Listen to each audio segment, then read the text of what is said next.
what this plan articulates. Now, on the sidelines of the African Economic Conference, Professor Mthuli Ncube, who's the chief economist at the African Development Bank Group, released a new book entitled Monetary Policy and the Economy in South Africa. The publication covers both modern theories and empirical analysis. And in an interview with Nozipho, he gave his views on the challenges he was responding to in the book. What motivated the book is really the rise of what you call unconventional monetary policy globally to deal with the global financial crisis. This is in the US, in Europe, in Japan, in the UK, and everywhere.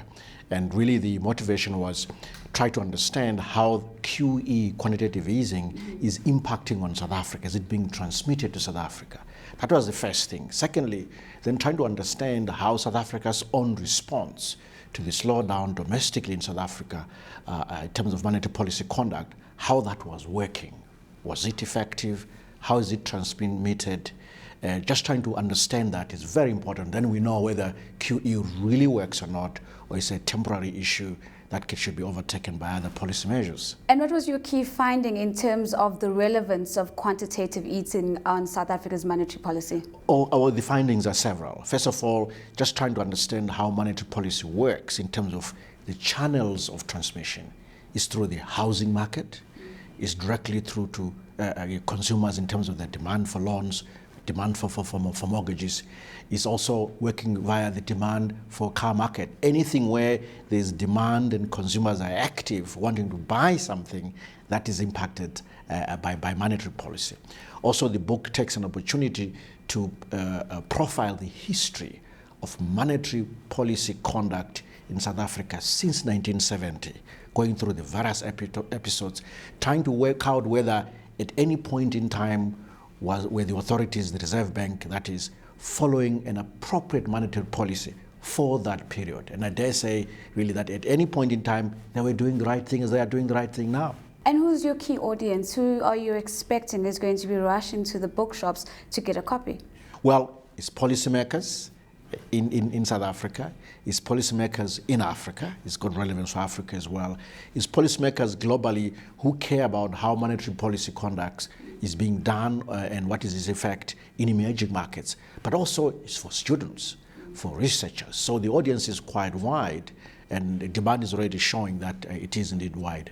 Let's look at the broader picture. What is the impact that you're hoping a publication of this nature is going to have on emerging markets and how they engage with developed economies? You see, try to understand how monetary policy works, how the impact of QE works, is critical for emerging markets. Because right now we're at a phase where we hear that there will be QE tapering. And already you can see the reaction from the bond markets globally. Yields are rising. Of course, now they've flattened with the noise. It has dampened a little bit. But in the last few weeks, in the rand reacted, by the way. Rand weakened. Other in India as well, the rupee weakened. So QE has a big impact on emerging markets. It's important that it should be managed, it should be orderly, so that it doesn't cause a problem elsewhere, having tried to fix a problem in developed countries in the first place. Although there's been some reassurance around tapering, and which can only be expected again maybe in February next year, how should emerging economies be buffering or shielding themselves from these global incidents so that they have a little bit more space to breathe? Frankly, it's never easy to put in place effective capital controls. This is a short-term money in terms of portfolio flows. It moves in, moves out quickly. It's not very easy. The countries would have had to institute a rigorous and really effective capital controls in the first place before the money came in, so they lock it in or slow it down. But then you can't do it ex post. Once it has come in, you can't say, let me introduce controls. It doesn't make sense.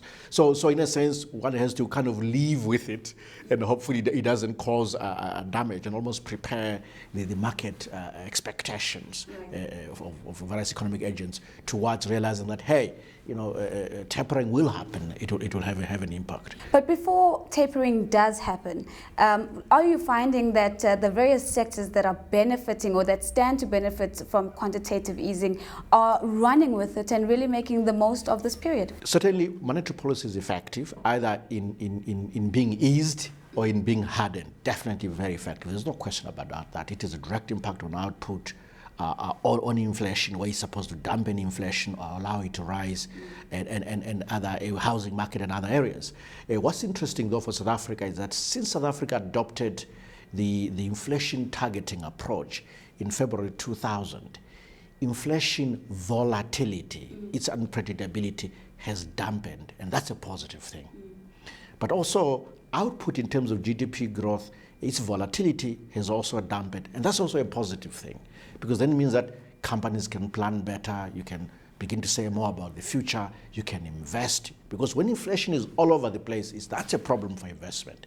It increases the option to wait on investment rather than proceed on investment. So I would say that's been hugely positive. What would you say that South Africans should expect from a monetary policy perspective post-tapering?